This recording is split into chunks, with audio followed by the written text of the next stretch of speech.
Hey, what's up guys? Chris TV, welcome back to my channel again guys. Today is Wednesday guys, August 21.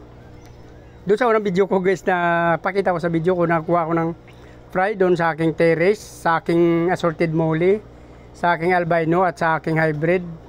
So medyo na-cut yung video na yon guys kasi nagkaroon ng problema, no? Tumikwas yung pinagpatungan ko ng dalawang fry.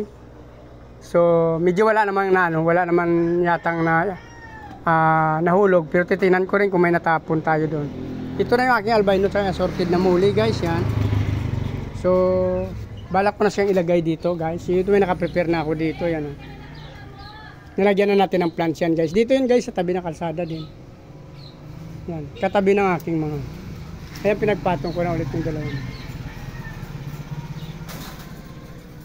Dito lang tayo sa tabi ng kalsada guys, nilagay ko dito. Ito, try natin to dito. Silang bubuhayin since naaarawan dito sa labas. So try natin kung magandang labas ng mga fry dito sa ibaba. Dati kasi guys may nagdudukot dito, so iniwasan natin na maglagay ng marami dito, lalo na yung magagandang strains. So ito na guys, yung ating ilalagay dyan, yan. So since parehas naman yung tubig nila sa pinanggalingan ko at nilagay ko dito guys, bubuhos na lang natin. Yan. Parehas na yung tubig nila guys, isisa lang. Doon ko din yun kinuha sa aking stock water guys, yan. So yan, mole, assorted mole, tsaka yung ating albino. Pinagsama natin sa isang tub. Dito natin sila bubuhayin. Try natin sila painitan ng konti.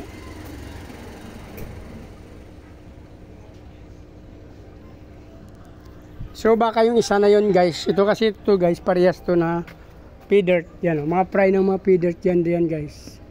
Grow out ng pea dirt, parehas na. Same din dyan sa taas, parehas din pea dirt. So parang mahirap yung posisyon niya, mapangit. So try ko ang siyang ilipat dito, ipapatong.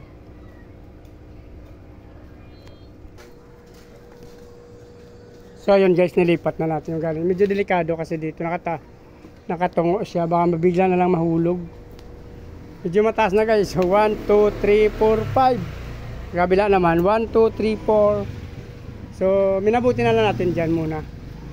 At least pag nagsilip sila, ganun na naman. Ganyan na lang.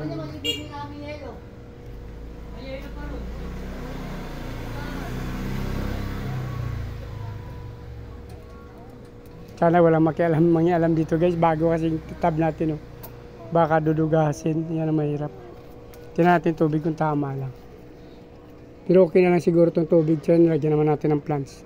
Naragdagan ko na lang pala ito ng kaunti guys. Yan. Meron ako nilagay dyan, duckweed, water lily, tsaka guppy grass. Sana dumami sila, tumubo pa guys. Kasi kailangan natin ng mga aquatic plants na yan. Double purpose tayo dyan. So para gano'n na lang.